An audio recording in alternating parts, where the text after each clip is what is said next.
Stock మార్కెట్లో invest చేసి మీ డబ్బులు డబుల్ చేసుకోవాలనుకుంటున్నారా? సుందరరామిరెడ్డి గారి లైవ్ సెమినార్ కి అటెండ్ అవ్వండి. సుమన్ టీవీ ప్రేక్షకులకి నమస్తే. లైవ్ జర్నీ కార్యక్రమానికి స్వాగతం. Eco Tejas world class electric bike అతి తక్కువ ధరలోనే. ఈరోజు లైవ్ జర్నీలో యుఎస్ నుంచి ఒక ఫోన్ వచ్చింది. ఆవిడ పేరు చెప్పడానికి కూడా ఇష్టపడట్లేదు, కానీ ఆవిడ యొక్క హింస, వాళ్ళ భర్త ఆమెను పెడుతున్న హింసకి సంబంధించిన ఎన్నో ఎవిడెన్సెస్ మాకు అందించింది. ఆవిడతో పాటు ఆవిడ పెట్టిన కేసు, ఆవిడకి ఇప్పుడున్న ప్రాబ్లమ్స్ అన్నిటినీ ఏ విధంగా డీల్ చేయాలి, దీనికి నాకు ఒక లీగల్ అసిస్టెన్స్ కావాలి అని అడుగుతున్నారు ఆవిడ. సో అసలు ఏం జరిగింది, అండ్ ఆవిడకి లీగల్ అసిస్టెన్స్ ఇవ్వడానికి, అడ్వైస్ ఇవ్వడానికి మీ అందరికీ తెలుసు, చాలా సీనియర్ మోస్ట్ అడ్వకేట్ ఆయన, హైకోర్టు అడ్వకేట్ నాగేశ్వరరావు పూజారి గారు, ఇమిగ్రేషన్ ఎక్స్పర్ట్ కూడా. కాబట్టి ఆయనతోనే మాట్లాడించి అసలు ఏం జరుగుతుంది, ఏం చేయొచ్చు అనేది చూద్దాం, పాసిబిలిటీస్. సార్ నమస్తే. సో యుఎస్ నుంచి ఏదైతే కాల్ ఉందో ఆవిడని ఒక్కసారి ఆ మేడంని తీసుకోరా. హలో యా, నమస్తే అండి. నమస్తే అండి. యా, సో మేడం, యాక్చువల్గా మీరు పంపించిన ఫొటోస్ చూసిన తర్వాత మాకు నిజంగా చాలా బాధ కలిగింది. నాకు చూస్తే అసలు తల పనిచేయలేదు చాలాసేపు. మీ భర్త మిమ్మల్ని విపరీతంగా కొట్టిన ఫొటోస్ అని చెప్పి మీరు మాకు పంపారు. అవి అసలు ఏం జరిగింది, ఎప్పుడు మీ పెళ్లి జరిగింది, అసలు ఏం జరిగింది? నా పెళ్లి 2006లో జరిగింది. ఓకే. సో నేను బీటెక్ ఫైనల్ ఇయర్ లో, నేను bachelors degree electronics and communication engineering చేశాను అనమాట. సో నా ఫైనల్ ఇయర్ లో ఉండగానే మ్యారేజ్ జరిగింది. సో ఇది అరేంజ్డ్ మ్యారేజే.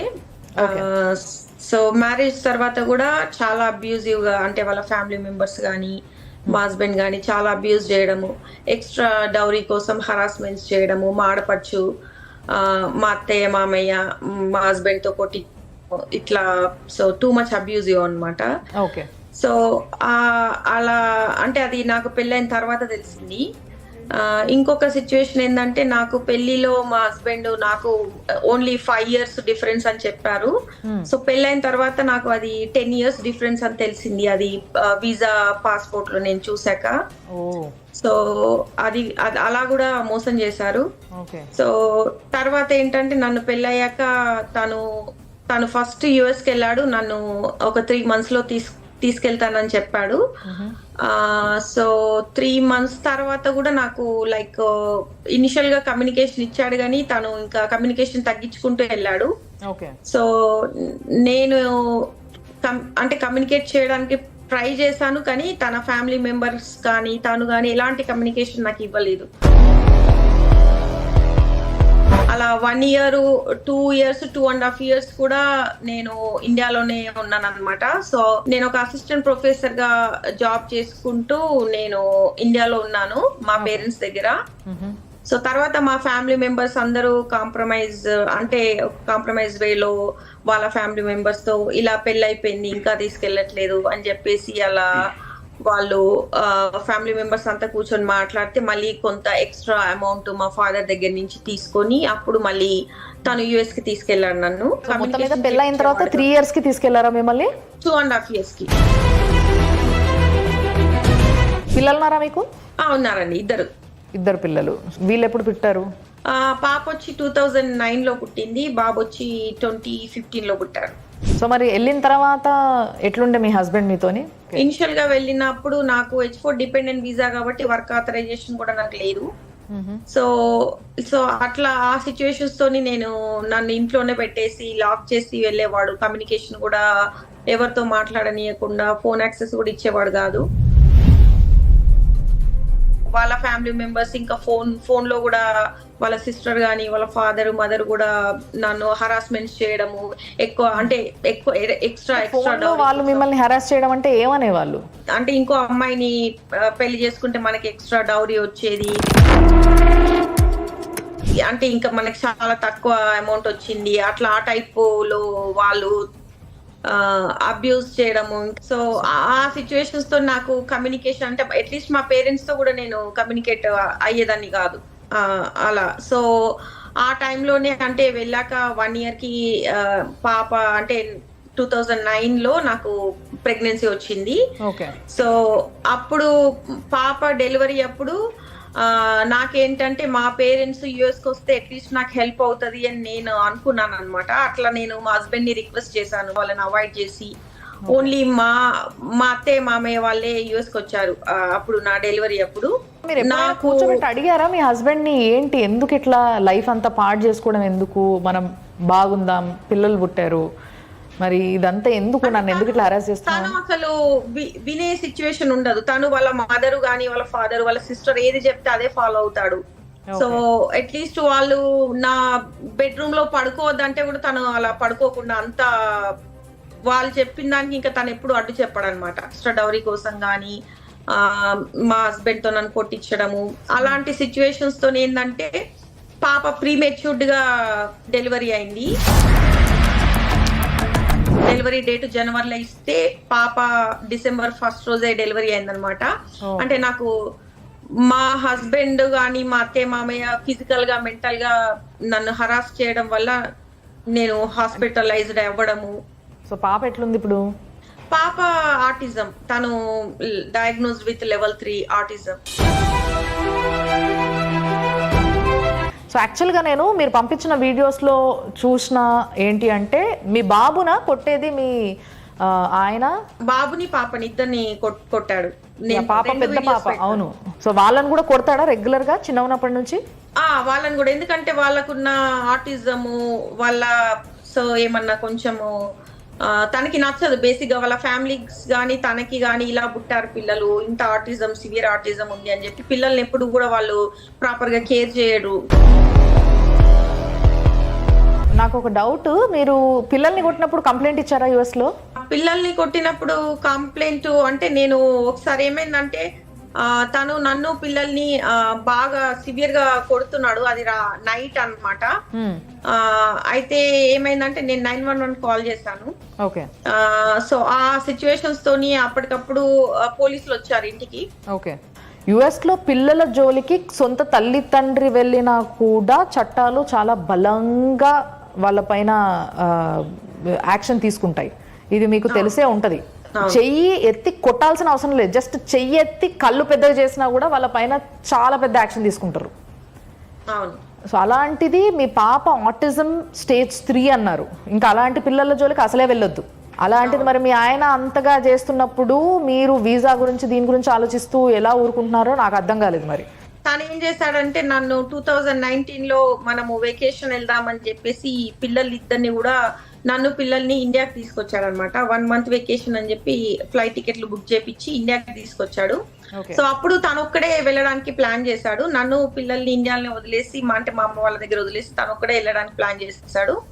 అయితే తర్వాత మా ఫ్యామిలీ మెంబర్స్ అందరూ కూడా కొంచెం కాంప్రమైజ్ చేపించి తనని కూడా ఇండియాలోనే ఉంచాడు అనమాట. అలా మేము ఒక 3.5 years ఇండియాలో ఉంటే మా పిల్లలకి అసలు స్కూల్స్ లో ఎన్ని స్కూల్స్ తిరిగినా కూడా ప్రాపర్ గా ఎవరు కూడా స్కూల్లో అడ్మిషన్ ఇవ్వలేదు ఇద్దరు పిల్లలకి.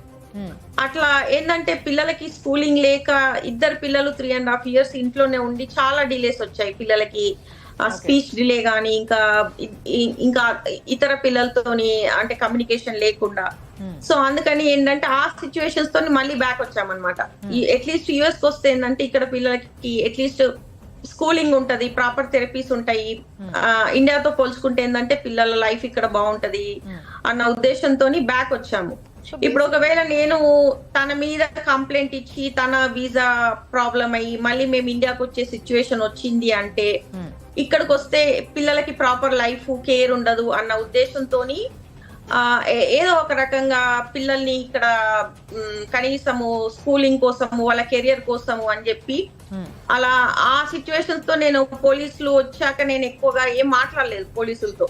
సో దీనికి మీరేమో యాక్షన్ తీసుకున్నారు? మీరు పోనీ మిమ్మల్ని కొడుతున్నప్పుడు ఇది సివియర్ అయిపోతున్నప్పుడు మీరు ఏమైనా కేసు వేయడం జరిగిందా? అక్కడ కేసు వేయలేదు కానీ నేను 911 కాల్ చేశాను. సో అంటే అప్పుడు ఆ సిచ్యువేషన్ లో పిల్లల్ని రక్షించడం కోసం అని చెప్పి అప్పటికప్పుడు నేను కాల్ అయితే చేశాను. పోలీసులు వచ్చారు ఇంటికి. ఏమైంది అని చెప్పి వాళ్ళు అడిగారు. కాకపోతే నేనేంటంటే లేదు జస్ట్ ఒక వర్బల్ ఆర్గ్యుమెంట్ అవుతుంది అని చెప్పాను అనమాట. సో ఆ సిచ్యువేషన్స్ తోని తనని ఇంట్లో నుంచి బయటకు పంపించేశారు ఇంకా కంప్లీట్ గా. సో ఎందుకంటే ఇంకా అప్పటికప్పుడు నేను పిల్లలు సేఫ్ గా ఫీల్ అయ్యాము. ఎక్కడ ఉన్నారు మీ హస్బెండ్ ఇప్పుడు? ఇప్పుడు ఇండియాలో ఉన్నారు. మీరు యుఎస్లో ఉన్నారు. నేను యుఎస్లో ఉన్నాను. సో ఇప్పుడు మీకు ఏం చేయాలో అర్థం కాని పరిస్థితుల్లో మాకు కాల్ చేశారు. అవును అవును. సో నాగేశ్వరరావు పూజారి గారు అడ్వకేట్ ఉన్నారు, హైకోర్టు అడ్వకేట్, ఆయన చాలా సీనియర్ కూడా. ముఖ్యంగా ఇలాంటి కేసెస్ని చాలా బాగా డీల్ చేయగలుగుతారు ఆయన.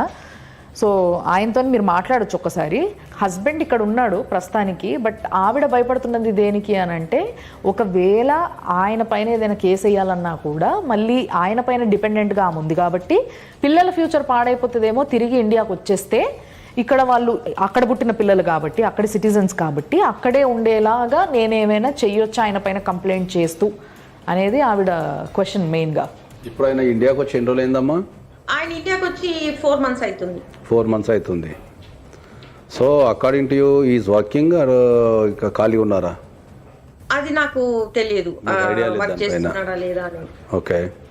ఇండియాకి వచ్చేటప్పుడు మీ దగ్గర నుంచి వచ్చాడా లేకపోతే విడిపోయి వచ్చాడా? అంటే అంతకుముందు విడివిడిగా ఉండి సపరేట్గా వచ్చాడా లేకపోతే మీ దగ్గర నుంచి వచ్చాడా? లేదు, నా దగ్గర నుంచి రాలేదు. అయితే తర్వాత సిచ్యువేషన్ ఏమైందంటే, ఒకసారి 911 కంప్లైంట్ పోలీసులకు వెళ్ళాక వాళ్ళు ఇంకా ఎందుకంటే అది మానిటరింగ్ పెట్టే అవకాశం ఉంటుంది. సో అందుకని దాంతో ఏమైందంటే డిపార్ట్మెంట్ ఆఫ్ చైల్డ్ సేఫ్టీ వాళ్ళు ఇన్వాల్వ్ అయ్యారనమాట. సో వాళ్ళు కంటిన్యూస్ గా పిల్లల్ని స్కూల్కి వెళ్ళడము, చెక్ చేయడము, అట్లా ఆ ప్రాసెస్ లో వాళ్ళు పిల్లల మీద స్కార్స్, బ్రూసెస్ చెక్ చేసుకొని వాళ్ళు ఇంటికి వచ్చారు. ఇంటికి వచ్చేసి పిల్లలు ఇంట్లో సేఫ్ గా లేరు, మేము పిల్లల్ని రిమూవ్ చేసుకుంటాము అని చెప్పి ఇంట్లో కూర్చున్నారు. అప్పుడు నేను చాలా షాక్ అయిపోయాను. పిల్లల్ని తీసుకెళ్తే ఎట్లా, నేను పిల్లలు లేకుండా ఉండలేను కదా, మీరు ఏదైనా ఆప్షన్ ఉంటే చెప్పండి అని నేను వాళ్ళని రిక్వెస్ట్ చేస్తే, మీ హస్బెండ్ ఇంట్లో ఉంటే మేము పిల్లలు మీతో ఉంచము, మీ హస్బెండ్ ఇంట్లో నుంచి వెళ్ళిపోతే పిల్లలు మీతోనే ఉండొచ్చు అని చెప్పారు. అలా మా హస్బెండ్ బయటికి వెళ్ళారు, పిల్లలు నాతోనే ఉన్నారు. ఇది ఏ మంత్ లో జరిగింది? ఇది ఏప్రిల్లో జరిగింది. April of 2024. 2024. మీరు without giving any complaint then వాళ్ళు స్వతహాగా ఇన్వాల్వ్ అయిపోయి తీసుకున్న డిసిషన్ ఇది. అవును అవును. మీరు రెస్టారెంట్ ఆర్డర్ కానీ అట్లాంటి ఏమి వేయలేదు? మీరు యుఎస్ లో ఏ కోర్టుని మీరు సంప్రదించలేదు? ఇండియాలో ఏమైనా కేసులు పెట్టారా మీరు? కమ్యూనికేట్ అవ్వట్లేదు. సో అందుకని నేను ఎఫ్ఐఆర్ ఫైల్, మా ఫ్యామిలీ మెంబర్స్ ఎఫ్ఐఆర్ ఫైల్ చేశారు. ఇప్పుడు పిల్లలు మీతో పాటే ఉన్నారు యుఎస్ లో? నాతో పాటే ఉన్నారు, కాకపోతే నాకు పిల్లల లీగల్ రైట్స్ లేవు, నాకు ఓన్లీ ఫిజికల్ కస్టడీ మాత్రమే ఇచ్చారు. అయితే ఆ సిచ్యువేషన్ తర్వాత మా హస్బెండ్ నాతో ఏం చెప్పాడంటే, నువ్వు ఇంకా ఎవరైనా పోలీస్ వాళ్ళు ఎవరైనా వస్తే కూడా నువ్వేం కమ్యూనికేట్ అవ్వకు, నా మీద అగెనిస్ట్ గా ఏం చెప్పకు, నువ్వేమన్నా చెప్పినావంటే నన్ను డిపోర్ట్ చేసి, ఒకవేళ నేను ఇండియాకి వెళ్ళిపోతే నీ వీసా కూడా అది ఎఫెక్ట్ అయ్యి నిన్ను కూడా డిపోర్ట్ చేస్తే ఆ సిచ్యువేషన్ లో ఇద్దరు పిల్లల్ని కూడా వాళ్ళే ఉంచేసుకుంటారు, ఇంకా నీకు లైఫ్ లో కూడా నీ పిల్లల యాక్సెస్ ఉండదు, అందుకని నా గురించి ఏం అగెనిస్ట్ గా చెప్పకు అని చెప్పి అలా చెప్పాడు. ఆ సిచ్యువేషన్స్ తో నేనేంటంటే ఇంకా మా హస్బెండ్ మీద నేనేం చెప్పలేకపోయాను. ఇప్పుడు ఆ సిచ్యువేషన్ లో సరే మీరు ఏం చెప్పలేదు అనుకుందాం, మరి ఇప్పుడు ఆయన ఇండియాకి వచ్చేసి ఇక్కడ ఉంటున్నాడు. ఒకవేళ ఆయన యూఎస్ కి తిరిగి రాకుండా ఉంటే ఎప్పటికైనా కూడా అప్పుడు మీ వీసా కూడా ఎక్స్పైర్ అయిపోతుంది కదా? అవును, అదే ఇప్పుడు ఉన్న నా ప్రాబ్లం అదే కదా. మరి ఎక్స్పైర్ అయినప్పుడు what is your next step? అదే నాకు అర్థం కావట్లేదు, నెక్స్ట్ స్టెప్ ఏంటి అనేది నాకు అర్థం కావట్లేదు. దానికి అక్కడ యుఎస్ లో అటర్నీలు చెప్తారు కదా, ఏదన్నా క్రిమినల్ కేసులు ఎగైనిస్ట్ డొమెస్టిక్ వైలెన్స్ కానీ లేకపోతే ఎగైనిస్ట్ హస్బెండ్స్ కేసులు ఉన్నప్పుడు ఆ కేసు తేలేంత వరకు వాళ్ళకు ఏదో సపరేట్ వీసా ఇస్తారని విన్నాను నేను. కానీ నా సిచ్యువేషన్ లో నేను ఎప్పుడు కూడా మా హస్బెండ్ మీద ఎక్కడ కూడా కమ్యూనికేట్ చేయలేదు, నేను అంటే తన మీద కంప్లైంట్ చేయలేదు. ఇంకా సెకండ్ టైం ఏంటంటే పిల్లల్ని అసలు నాకు కూడా ఇన్ఫర్మేషన్ ఏమి ఇవ్వకుండా డైరెక్ట్ గా పిల్లల్ని రిమూవ్ చేస్తున్నారు వాళ్ళు. పిల్లలిద్దరిని కూడా కాన్ఫిడెన్షియల్ ప్లేస్ లో పెడుతున్నాం మేము, పిల్లల ఐడెంటిటీ కూడా ఎక్కడ రివీల్ అవ్వదు అని చెప్పారనమాట. సో అలా పిల్లల్ని రిమూవ్ చేసుకోవడం వల్ల నేను పిల్లల్ని ఎలా తెచ్చుకోవాలి అన్న దాని మీద నేను చాలా అసలు ఫైట్ చేశాను. తర్వాత వాళ్ళు అలా పిల్లల్ని రిమూవ్ చేసుకొని వాళ్ళు ఏం చేశారంటే డిపెండెన్సీ కేసు ఫైల్ చేసుకున్నారు. అది ఎలా ఫైల్ చేసుకున్నారంటే, mother is unable to take care the children needs because of the father's domestic violence అని చెప్పి వాళ్ళు కేసు ఫైల్ చేసుకున్నారు. నేను నా తరపున నాకు పిల్లల్ని ఇవ్వండి అని నేను వాదనలు స్టార్ట్ చేసుకున్నాను, వాళ్ళేమో పిల్లల్ని మేము ఇవ్వము అని చెప్పి వాళ్ళు అట్లా ఒక 1.5 months పిల్లలు బయట వాళ్ళతో ఉండి చాలా సఫర్ అయ్యారనమాట. సో తర్వాత నేను ఎందుకంటే మళ్ళీ అటార్నీ హెల్ప్ తో నేను పిల్లల్ని బ్యాక్ తెచ్చుకున్నాను. అది కూడా ఎలా ఇచ్చారంటే మా హస్బెండ్ మాతో ఉండకుండా తను బయట ఉంటాడన్న ఆప్షన్ తోనే పిల్లల్ని నాకు రిటర్న్ ఇచ్చారు. ఓకే. ఈ మధ్యలో తను ఏం చేశాడంటే ఆగస్ట్ 12th రోజు ఎవరికి చెప్పకుండా, నాకు కూడా ఏం కమ్యూనికేషన్ ఇవ్వలేదు, అబాండెండ్ గా మొత్తం కంప్లీట్ గా ఫ్లైట్ టికెట్ బుక్ చేసుకొని ఇండియాకి వచ్చేసాడు. సో తర్వాత అప్పటి నుంచి ఇప్పటి వరకు నాకు ఎలాంటి కమ్యూనికేషన్ ఇవ్వట్లేదు. సో కనీసం పిల్లల గురించి కూడా తను ఎంక్వైరీ చేయట్లేదు, మెయింటెనెన్స్ లాంటిది కూడా ఏం పట్టించుకోవట్లేదు. మరి మీరు మెయింటెనెన్స్ కేసు వేయలేదా యుఎస్ లో? మెయింటెనెన్స్ కేసు వేయలేదు, వేసినా కూడా ఇక్కడ వర్కౌట్ అవుతుంది. ఎందుకంటే తను ఇక్కడ యుఎస్ లో లేడు కదా, ఇండియాలో కదా ఉంది. మీరు యుఎస్ లో మెయింటెనెన్స్ కేసు వేసి దాన్ని బేస్ చేసుకుని ఇండియాలో కూడా మెయింటెనెన్స్ కేసు వేయచ్చు మీరు. ఓకే. సో మీకు ఇండియాలో మెయింటెనెన్స్ కేసు వేయాలంటేనేమో మీరు మీ పిల్లలు ఇండియాలో లేరు కాబట్టి ఇక్కడ ఇండియన్ కోర్ట్స్ యాక్సెప్ట్ చేయవు. కాబట్టి మనకున్న నాలెడ్జ్ ప్రకారం ఏంటంటే మీరు యుఎస్లో మెయింటెనెన్స్ కేసు రిజిస్టర్ చేసి దాన్ని మళ్ళీ దాని మీద ఇక్కడ మీరు మెయింటెనెన్స్ కేసు వేసుకుంటే మీకు ఇక్కడ నుంచి మెయింటెనెన్స్ వసూలు చేసి యుఎస్ పంపించే అవకాశం అయితే ఉందండి. టెక్నికల్ అంశం ఏంటంటే ఇప్పుడు రెండు దేశాల మధ్యలో యుఎస్కి సంబంధించి యుఎస్లో నివసించే ప్రతి ఒక్కరికి సంబంధించి ఏంటంటే చాలా కన్ఫ్యూషన్ ఉంది. వాళ్ళకు కెరియర్ అనేది ఇబ్బందికరంగా ఉంటుంది. ఈ యుఎస్లో కేసులు పెడితే ఏమన్నా మీరు అన్నట్టు వీసాల ప్రాబ్లం వస్తాయేమో, ఎలా కొట్టేస్తారేమో, ఇంకా రకరకాల ఇష్యూస్ ఉంటాయేమో అని చెప్పేసి యుఎస్లో చాలా కుటుంబాలు ఏంటంటే వాళ్ళకు జరిగే హరాస్మెంట్ని వాళ్ళు అట్నే భరించుకుంటూ ఉంటున్నారు తప్ప దాంట్లో రెండు అంశాలు ఉన్నాయి. ఒకటి ఏంటంటే యుఎస్ లాంటి దేశాలలో అడ్వకేసీ అనేది చాలా కాస్ట్లీ అఫేర్. అది ఎన్ఆర్ఐస్ ఎవరైతే ఉన్నారో వాళ్ళకి ఆ చట్టాల మీద కూడా చాలా అవగాహన లేదు. ఇటువంటి కేసులలో ఏంటంటే ఇప్పుడు పిల్లలు అండ్ వైఫ్ వచ్చేసి యుఎస్లో ఉంది, హస్బెండ్ వచ్చేసి ఇండియాలో ఉన్నాడు. సో యుఎస్లో వీళ్ళు ఏ కేసు వేసినా కూడా అది ఎక్స్పర్ట్ అయ్యి ఈయన గనక యుఎస్ వెళ్ళకపోతే దాన్ని ఎగ్జిక్యూషన్ చేయడం చాలా కష్టం. ఓకే. పిల్లలు మదర్ దగ్గర ఉన్నారు కాబట్టి వాళ్ళని మదర్ వర్క్ చేయటం లేదు కాబట్టి వాళ్ళని పోషించాల్సిన బాధ్యత మన భారతదేశ చట్టాల ప్రకారం అయితే పోషించాల్సిన బాధ్యత పిల్లల్ని పోషించాల్సిన బాధ్యత తండ్రిగా ఉంటుంది. ఈ చైల్డ్ కస్టడీ వచ్చరికి ఏంటంటే ఇండియన్కి లా వేరు ఉంటుంది, యుఎస్ లా వేరు ఉంటుంది. చైల్డ్ కస్టడీ ఏంటంటే అక్కడ డ్యూయల్ కస్టడీ ఉంటుంది. డ్యూయల్ కస్టడీ అంటే ఒక మదర్కి అండ్ ఫాదర్కి సేమ్ రైట్స్ ఉంటాయి. ఓకే. ఓకే. ఇండియాకి వచ్చరికి ఏంటంటే చైల్డ్ ఎవరి దగ్గర ఉంటే వాళ్ళకి రైట్స్ ఉంటాయి. జాబ్ వీసా లేదు కాబట్టి ఆమె H1 డిపెండెంట్ వీసా మీద ఉంది కాబట్టి పిల్లల పోషణ బాధ్యత అనేది యుఎస్ లాంటి దేశాల్లో చాలా కష్టమైపోతుంది కాబట్టి అక్కడ చైల్డ్ మెయింటెనెన్స్ వేసుకొని దాన్ని బేస్ చేసుకొని ఇండియాలో కూడా చైల్డ్ మెయింటెనెన్స్ వేయాలి. ఓకే. సో వీళ్ళు ఎవరికన్నా ఒకరికి జీపీఏ ద్వారా అంటే జీపీఏ ఇవ్వాలి. ఎందుకంటే ఇక్కడ మనం కోర్టులో సిగ్నేచర్స్ అవన్నీ పెట్టాలా, కోర్టులో ఆమె తరఫున రిప్రజెంటేషన్ చేయాలి కాబట్టి ఏదైనా ఒక పర్సన్కి వాళ్ళ మదర్స్ పేరెంట్స్ కానీ సిబ్లింగ్స్ కానీ ఎవరైనా ఉంటే జనరల్ అయితే జీపీ అంటే ఏంటంటే చాలా మందికి అవగాహన లేదు. జీపీ అంటే ఏంటంటే జనరల్ పవర్ ఆఫ్ అటార్నీ అని ఒకటి ఉంటుంది మనకు. ఎవరైనా సరే ఇండియా నుంచి వెళ్ళేటప్పుడు ఎప్పుడైనా సరే ఇండియా నుంచి వెళ్ళేటప్పుడు లేదా ఏదైనా ఇండియాలో కేసులు పెండింగ్ ఉన్నా పెట్టాలనుకున్నా మనం ఎవరికో ఒకరికి రిప్రజెంటేషన్ చేస్తూ మనం జీపే ఇచ్చేస్తాం. అంటే నా బదులు నువ్వు ఇండియాలో కేసులు కొట్లాడు, నేను నీకు ఆ పవర్ ఇస్తున్నా అని చెప్పేసి మనం జీపే డాక్యుమెంట్ కనుక ఇండియాలో ఉన్న వ్యక్తులకు మనం ఇస్తే ఆమె తరపున వీళ్ళు అన్ని కేసులు వేసుకోవచ్చు. ఇక్కడ మొత్తం మెయింటెనెన్స్ వేసుకోవచ్చు, దాని తర్వాత డొమెస్టిక్ వైలెన్స్ వేసుకోవచ్చు, తర్వాత మీరు 498 మనకు జనరల్గా ఇప్పుడు 85 BNSS అంటాం, అది కూడా వేసుకోవచ్చు. ఆల్రెడీ బిఎన్ఎస్ పెట్టారు వాళ్ళు ఆల్రెడీ 85. మీరు హరాస్మెంట్ కేసు పెట్టారు కదండి? ఇండియాలో పెట్టాను. అవును, ఇండియాలో హరాస్మెంట్ కేసు పెట్టారు మీరు. సో హరాస్మెంట్ కేసు అనేది పెండింగ్ ఉంది ఇంకా. సో మెయింటెనెన్స్ అయితే ఇండియాలో వేసుకోవచ్చు డెఫినెట్లీ. అక్కడ వేసుకొని దాన్ని బేస్ చేసుకొని ఇక్కడ వేసుకోవచ్చు. సో తనకున్న ఇంకొక క్వశ్చన్ ఏంటి అంటే మన వీసా ఒకవేళ ఎక్స్పైర్ అయిపోతే ఏంటి పరిస్థితి? ఇప్పుడు జనరల్గా ఏంటంటే అక్కడ ఇద్దరు కిడ్స్ ఎవరైతే ఉన్నారో వాళ్ళు యుఎస్ సిటిజన్స్, మేడం వచ్చేసి డిపెండెంట్ వీసా మీద ఉంది. సో ఎప్పుడైతే కేసెస్ పెండింగ్ ఉన్నప్పుడు based on the cases basis మీద వీసా ఎక్స్టెన్షన్ అయ్యే అవకాశం ఉంటుంది. ఓకే. ఉంటుంది. అది కూడా అక్కడ నుంచే చేసుకోవచ్చు. ఆ ఎక్స్టెన్షన్ ఇక్కడికి వచ్చి అక్కడ నుంచి చేసుకోవాలి. అక్కడ నుంచే చేసుకోవచ్చు. ఓకే. తను ఎక్స్టెండ్ చేస్తేనే నా వీసా ఎక్స్టెండ్ అవుతుంది. సేమ్ వీసా అయితేనేమో తను ఎక్స్టెండ్ చేయాల్సి ఉంటుంది. మీరు వీసా స్టేటస్ అనేది మీరు చేంజ్ చేసుకోవాల్సి వస్తుంది అప్లై చేసుకొని. యూకేలో అసైలం అనే వీసా ఏంటి, అది ఆ వీసా కింద చేంజ్ అవుతుంది. అది ఎవరికి ఇస్తారంటే ఇండియాకి వస్తే అంటే ఏదన్నా థ్రెట్ ఉంటది అన్న అవును అదే వాళ్ళకి. అంటే ఇండియాకి వస్తే థ్రెట్ తో పాటు ఆ వీసా అప్లై చేసుకుంటే జనరల్ ఇండియాకి రాలేరు మీరు. ఇప్పుడు ఆయన మనల్ని ఇబ్బంది పెట్టే అవకాశం ఉంది కాబట్టి మనం కొన్ని ఎక్స్పెరిమెంట్ చేసినాం. అవి వీసా ఎక్స్టెన్షన్కి సంబంధించి మనం ఇండియన్ కోర్ట్స్ నుంచి కూడా పర్మిషన్ తెచ్చుకున్న సందర్భాలు ఉన్నాయి కొన్ని సందర్భాలలో. మళ్ళీ దాని యుఎస్ గవర్నమెంట్ డెసిషన్ మీద ఆధారపడి ఉంటుంది. ఎందుకంటే వీసా అనేది కంప్లీట్లీ యుఎస్ గవర్నమెంట్ అధికారం కదా. ఇండియా నుంచి మీకు ఏ రకమైన సాయం కావాలన్నా నేను ఇక్కడ నుంచి చేసి ఇచ్చేస్తా. వీసాకు సంబంధించిన పేపర్లు అవి ఏమైనా ఉంటే నేను అటర్నీ కింద I can artist you what ever you want from India. ఎలాంటి ఆప్షన్స్ కూడా నాకు కనిపించట్లేదు. ఎలా నా వీసాని ఎట్లా సెక్యూర్ చేసుకోవాలనేది కూడా నాకు ఎలాంటి ఆప్షన్స్ కనిపించట్లేదు.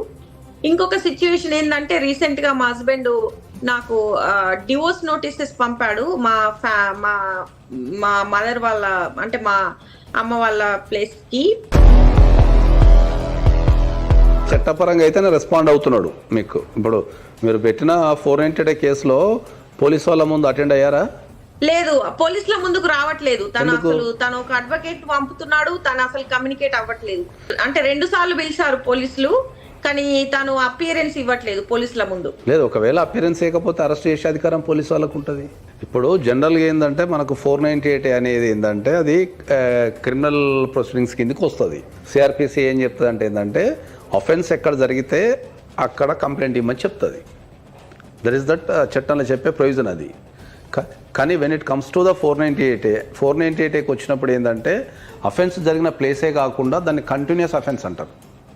సో ఈ 498 అనేది జరిగే అధికారం ఎప్పుడు వస్తుంది? మీకు మ్యారేజ్ జరిగిన ప్లేస్ నుంచి వచ్చేస్తుంది. మ్యారేజ్ జరిగిన దగ్గర నుంచి అది మీరు డైవర్స్ తీసుకునేంత వరకు జరిగే ఏ హరాస్మెంట్ అయినా కూడా అది కంటిన్యూస్ అఫెన్స్ అవుతుంటుంది. సో ఇటువంటి ఎఫ్ఐఆర్లు అనేవి చాలా తక్కువ కాబట్టి జనరల్గా ఏంటంటే పోలీస్ వాళ్ళకి అవగాహన ఉండదు. వాళ్ళు జనరల్ రూల్ ఏంటంటే అఫెన్స్ అనేది అక్కడ కొట్టారు కదా, అక్కడ నివసిస్తున్నారు కదా ఒక 5-6 సంవత్సరాల నుంచి, కాబట్టి మీరు యూఎస్లో పెట్టుకోండి, ఇక్కడ పెట్టడానికి రాదు, అమ్మాయి లేదు కదా అని చాలా సందర్భాలుగా వీళ్ళు రిజెక్షన్ చేస్తుంటారు. రిజెక్షన్ చేసినా కూడా ఏంటంటే కొంతమంది పోలీసు వాళ్ళు తీసుకుంటారు, కొంతమంది తీసుకోకుండా కూడా మనం కోర్టుకు వెళ్ళి కూడా ఎఫ్ఐఆర్ చేయించుకోవచ్చు. కోర్టుకు వెళ్ళి కూడా మీరు ఎఫ్ఐఆర్ చేయించుకోవచ్చు. కాబట్టి మీ కేసులో ఎఫ్ఐఆర్ చేశారు ఆల్రెడీ. సో దానికి ఇన్వెస్టిగేషన్ సంబంధించి ప్రతి విషయాన్ని మీకు చెప్పాల్సిన బాధ్యత పోలీసు వాళ్ళకు ఉంటుంది. మీరు వాళ్ళకు మెయిల్ పెట్టండి, హస్బెండ్ అటెండ్ అయ్యాడా లేదా, తర్వాత ఎప్పుడెప్పుడు అటెండ్ అయ్యాడు, మరి మీరు తీసుకున్న ఇన్వెస్టిగేషన్ ప్రోగ్రెస్ ఎక్కడ ఉందని చెప్పేసి మీ కేసు నెంబర్ రిఫరెన్స్ చేస్తూ మీరు ఇన్వెస్టిగేషన్ ఆఫీసర్కి మెయిల్ పెట్టచ్చు. ఆ మెయిల్లో ఏంటంటే మీరు కమిషనర్ ఆఫ్ పోలీస్కి తర్వాత డీజీపీకి మీరు సీసీ పెడుతూ మీరు మెయిల్ పెడితే మీకు డెఫినెట్లీ మీకు ఆన్సర్ వచ్చేస్తుంది దాంట్లో. సో ఇప్పుడు డైవర్స్ కేసు వేశారు కాబట్టి ఇప్పుడు మీకు నోటీస్ ఎప్పుడు వచ్చిందండి? 2 weeks బ్యాక్. 2 weeks బ్యాక్ వచ్చింది కదా. 2 weeks బ్యాక్ వచ్చింది కాబట్టి ఇప్పుడు డైవర్స్లో మీ కమ్యూనికేషన్ అడ్రస్ యూఎస్ఏ పెట్టారా లేకపోతే ఓన్లీ ఇండియన్ అడ్రస్ పెట్టారా? ఇండియా అడ్రస్ పెట్టారు. మరి అది రాంగ్ కదా. మీరు యుఎస్లో ఉన్నప్పుడు he knows that very well that you are in the US అనేది. మరి యుఎస్లో ఉన్నప్పుడు ఆయన ఇండియా అడ్రస్ ఎట్లా పెడతాడు? సో ఇప్పుడు ఆవిడ ఏం చేయొచ్చు సార్ మరి అడ్రస్ తప్పునప్పుడు? ఇప్పుడు ఆమె కనుక లీగల్ ప్రొసీడింగ్స్ అన్ని పర్ఫెక్ట్గా ఎదుర్కోవాలనుకుంటే ఆ డైవర్స్ కేసుని ఎదుర్కొంటూ ఆమె ఆర్సీఆర్ అనే పిటిషన్ కూడా వేయాల్సి వస్తుంది. Okay. Restitution of conjugal rights అనేది అంటే మ్యారేజ్ లైవ్లో ఉంచుకోవాలంటే అది వేయాల్సి వస్తుంది కంపల్సరీ. సో 498తో పాటు ఇది ప్లస్ ఆమె మెయింటెనెన్స్ కూడా వేసుకోవచ్చు, అకౌంట్ కూడా వేసుకోవచ్చు మెయింటెనెన్స్. మీకు ఒక క్లారిటీ వచ్చింది కదా. ఇంకొక సిచ్యువేషన్ ఏంటంటే తను యుఎస్ లో ఉన్నప్పుడు తన అర్నింగ్స్ మొత్తం కూడా వాళ్ళ ఫాదర్ అకౌంట్ కి వాళ్ళ సిస్టర్ అకౌంట్ కి పంపించాడు. నా దగ్గర ప్రూఫ్ ఆఫ్ ట్రాన్సాక్షన్స్ అంటే 15 years నుంచి తను పంపిన అన్ని ట్రాన్సాక్షన్ ప్రూఫ్స్ నా దగ్గర ఉన్నాయి. సో వాళ్ళు ఏం చేశారంటే మేము అసెట్స్ కొంటున్నాము మీకే అంటే మా హస్బెండ్ కే కొంటున్నాం అని చెప్పి వాళ్ళ కొన్న అసెట్స్ కూడా వాళ్ళ పేర్ల మీద రిజిస్ట్రేషన్ చేయించుకున్నారు. ఇప్పుడు అట్లీస్ట్ పిల్లలకి ఏదన్నా నేను అసెట్ కావాలి అనుకుంటే మా అత్తయ్య మామయ్య వాళ్ళది వచ్చే ఛాన్సెస్ ఉంటాయా లేక ఎలా ప్రొసీడ్ అవ్వచ్చు దీంట్లో? ఇప్పుడు యుఎస్ నుంచి మీ ఆయన వాళ్ళ కుటుంబ సభ్యులకు పంపిన మనీ ఏదైతే ఉందో అది ఆయన కష్టార్జితమే కదా. మీ ఎర్నింగ్స్ ఏమైనా ఉన్నాయా దాంట్లో? అంటే నా పేరు మీద చాలా క్రెడిట్ కార్డ్స్ ఓపెన్ చేశాడు నాకు తెలియకుండా, నా SSN వాడుకొని నాకు చాలా పెద్ద డెప్ట్ పెట్టాడు. అంటే నా పేరు మీద ఓపెన్ చేసిన క్రెడిట్ కార్డ్స్ త్రూ తీసిన మనీ కూడా వాళ్ళకి పంపాడు. అవి మీరు రికవరీ చేసుకోవచ్చు. నన్ను బ్యాంక్రప్సీ చేశాడు ఇక్కడ. అవి ఏదైతే మీ క్రెడిట్ కార్డ్స్ ఉపయోగించి ఇండియాకు మీ క్రెడిట్ కార్డ్స్ ఉపయోగించి కానీ మీరు సంపాదించిన అమౌంట్ కానీ లేదా మీ అకౌంట్లలో ఉన్న అమౌంట్ కానీ ఇండియా కనుక పంపిస్తే దాన్ని మీరు రికవరీ చేసుకోవచ్చు డెఫినెట్లీ. దానికి సంబంధించి ఎలాంటి కేసు వేయాలంటారు? రికవరీస్ ఉంటాయి. Recoveries okay. యుఎస్లో ఒక బ్యూటిఫుల్ చట్టం ఏముందంటే, ఎవరన్నా భార్యాభర్తలు కనుక గొడవ పడితే, జనరలైజ్ చేసి చెప్తున్నా, స్పెసిఫిక్గా కాదు, ఎవరన్నా భార్యాభర్తలు కనుక గొడవ పడితే డైవోర్స్కి వెళ్తే ఇద్దరు ఆస్తుల్ని లెక్కగట్టి సమానం చేసి పంపించేస్తారు. ఇండియాలో సిస్టమ్ లేదు. యుఎస్లో ఎప్పటికైనా ప్రాబ్లం అయ్యే అవకాశం ఉంది అనుకున్న వ్యక్తులు యుఎస్లో అసెట్స్ డెవలప్మెంట్ చేయరేది. ఇల్లు తీసుకోవడం కానీ లేకపోతే ఇన్వెస్ట్మెంట్స్ పెట్టడం కానీ మ్యూచువల్ ఫండ్స్ అవి ఇవి ఏం చేయరు వాళ్ళు. ఇప్పుడు కొత్తగా పెళ్ళేటోళ్ళు కానీ లేకపోతే ఏమన్నా ఇష్యూస్ ఉన్న వాళ్ళు చాలా జాగ్రత్తగా గమనించుకోవాల్సిన విషయం అది. ఓకే. బట్ ఆమె అడిగింది ఇంకో క్వశ్చన్ ఏంటంటే, పిల్లల కోసం ఏదైనా అసెట్స్ కావాలనుకుంటే, ఎందుకంటే వాళ్ళిద్దరు కలిసి ఉన్నప్పుడు వాళ్ళిద్దరు పిల్లలే కాబట్టి ఆ పిల్లలకి ఫ్యూచర్లో ఏమైనా ఉంటే బాగుండు అనుకోవడంలో తప్పలేదు కాబట్టి ఆయన మొత్తం ఇక్కడనే కూడబెట్టి పిల్లలకు మెయింటెనెన్స్ అనేది 100% హక్కు వస్తుంది డెఫినెట్లీ. పిల్లల్ని సాధాల్సిన బాధ్యత ఆయన ప్రపంచంలో ఎక్కడున్నా కూడా పిల్లల్ని సాధాల్సిన బాధ్యత తండ్రికే ఉంటుంది.